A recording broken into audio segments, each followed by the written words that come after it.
At dahil nga ngayon ay 3rd anniversary po natin, mga ka-RSP, kasama po natin ang mga taong walang sawang sumusuporta. At talagang one call away lang yan, nandito na kagad sila sa Rise and Shine Pilipinas. We're very honored na kasama natin sila ngayon dito live sa studio. Magandang umaga, Colonel Bong Nebrija. Yeah. And of course, Master Hans Kua. Welcome po. Good morning! Sa Rise and Shine Pilipinas. Oh, may pabel! Rise and shine! I feel lucky today. Katabi ko si Master Hans. Happy anniversary to RSP. It's been a long 3 years and congratulations to everyone. Master Han, syempre isa na rin to sa part ng family rin natin. Dahil everyday nagbibigay siya natin ng good vibes. At inaabangan niya. Dati nakikita lang ako sa Rise and Shine Pilipinas once a year. Chinese New Year, New Year. Ngayon, araw-araw na Rise and Shine! RSP!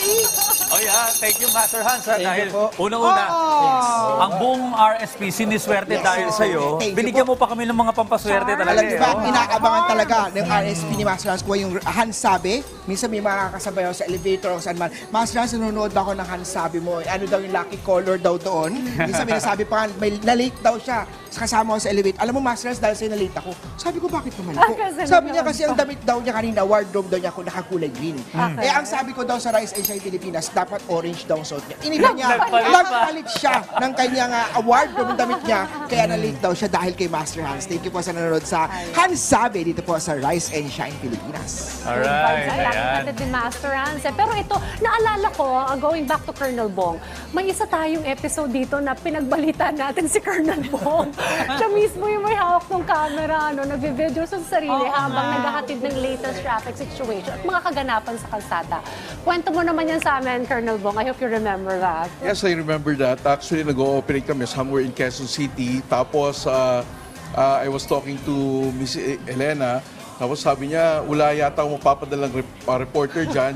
Baka pwedeng ikaw na mag-report kung anong situation siya. Sabi ko, sige, more than willing to. So, nasanay tayo na tayo ini-interview, no? Pero this time, I was the one reporting kung ano nangyayari sa operations. It was a nice experience, really. And masaya pa sa RSP. Akala ko nga, bibigyan na ng kontrata dito sa PBB si Colonel Bong. Kailangan na yan ng talent fee, ano? O para naman kay Master Hans, hindi namin alam kung nabanggit mo na ba ito dati, pero paano pa nagsimula ang pagbibigay nitong mga feng shui? Si Master Hans Kua, I've been in this industry for more than 10, 20 years now. My dad is also a feng shui expert. Pure-blooded Chinese si Master Hans Kua. Nag-aral ako ng feng shui sa iba't ibang bansa pa. Dati guesting lang dito sa Rise and Shine Pilipinas. Thank you po, Rise and Shine Pilipinas, dahil araw-araw nang inaabangan talaga ang Rise and Shine ng RSP! Dito lang po sa Hansabi! Iba talaga yun pag pinatunog na yung bell. Parang hindi buo ang RSP program pag wala yung bill na yan at saka boses ni Master Hans. Pa yung bell na to, pangtanggalin ng mga negative, mga bad luck, at mga good vibes naman po. O para naman kay Colonel Bong, talagang in action kayo lagi, Colonel. Madalas namin kayo nakikita sa kalsada na nagbabantay ng trapiko. Ano po ba ang typical na araw ng isang Colonel Bong Nebrija? At hindi po ba kayo nahihirapan, lalo na mainit sa kalsada? Di ba stressful? Everyday meron kang sinasaway na mga kamote riders. So, Pasaway. Well, actually, Audrey Chien, no, it's really very exciting yung trabaho kasi different setup every day. Ano? You will meet a lot of people, different scenarios, iba-iba pong makakasalimuha mo. Iba-iba rin, no? It's like a box of chocolate, sabi nga nila, you do not know what's in there, right? So, ngayon, nagsisimula kami, 5 o'clock ng umaga, I get up at 3, so that to be ready at 5. We're on the road at 6. Lagi namin kasama si Fifi on the road sa traffic. And ayun, no, lagi nga nagsasabi, marami ka nakakaaway, sir. Marami nga bumabati ko sa'yo. Like what I said, I eat bashing for breakfast, lunch, and dinner, and anything in between.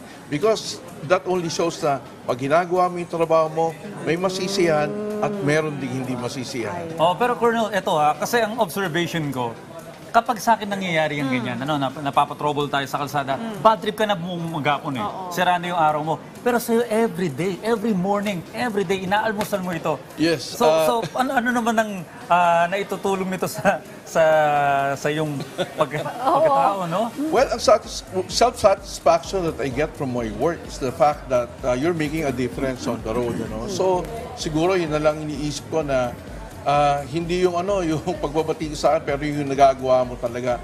At alam mo, Audrey, natutuwa ako kasi maaga kami nagtatrabaho at marami akong pinapatibok ang puso sa umaga. Aba, Naniniwala ako dyan. Pag nagdadrive ka, nakita mo si Colonel Bong, medyo nanginginig ka na eh. Oo, nanginginig na eh. No? Pero may mga gusto ka bang ibahagi sa amin ng mga bago o upcoming na programs ng MMDA? Well, Audrey, yung tinututukan namin ngayon, yung mga traffic within the school vicinities, kasi yung talagang bago after the pandemic, na full face-to-face na yung mga eskwela natin, and it's really traffic generator. So we're adjusting to it. Iba din yung setup ng EDSA, and marami na tayong bike lanes sa kalsada, and lahat po ng traffic management namin will adjust to these new setups on the road. And yun nga, asahan nyo po na magkakaroon tayo ng mga pagbabago within the school vicinities to manage the traffic na hindi po tayo mag-spill over sa EDSA at saka yung mga major roads. Nako, Colonel, malaking tulong po yan sa mga nasa kalsada ngayon. Pero para naman kay Master Hans naman, since it's our 3rd anniversary at papasok na kami sa pang-4 na taon, ano po ang sinasabi ng feng shui tungkol sa kapalaran ng Rise and Shine Pilipinas? Sana Aba, nakikita ko sa mga bituin sa feng shui ng Rise and Shine Pilipinas na tuloy-tuloy pa tayo. More years to come pa, and marami pa rin pong natutulungan ang Rise and Shine Pilipinas. At araw-araw pa rin po abangan ang Hansabe, dahil naman nagbibigay ng suwerte tuwing umaga ang Rise and Shine Pilipinas, Hansabe ni Master Hans Kua. Ayan. Okay, Colonel, ikaw naman, baka may mensahe ka sa ating mga ka-RSP. Well, sa lahat ng ka-RSP natin, more power to you. You've been a great help in the morning shows natin sa Metro Manila for the information that you bring to the people. Again, congratulations. Maraming salamat sa pagsubaybay niyo sa aming mga operations, and likewise, more power. And more power to you too, Yes. Colonel Bong. Salamat rin sa iyong service para sa bayan. Saludo po kami sa inyo. Siyempre, Master Hans, sa anniversary message naman sa mga fans mo na Ay, maabang sa inyo. talaga namang araw-araw inaabangan talaga ang aking Hansabe dito po sa Rise and Shine Pilipinas. Magandang umaga sa inyo, and lagi kayo manonood para sabay-sabay natin susuwertin araw-araw dito lang po sa Rise and Shine Pilipinas! Lagi inaabangan natin. Ano ba, gusto lang ako ipalam kay Colonel. Alam niyo po, sekreto na lang natin, Colonel. Sa lahat ng host dito, ako lang po yung may 10-year validity ang LTO.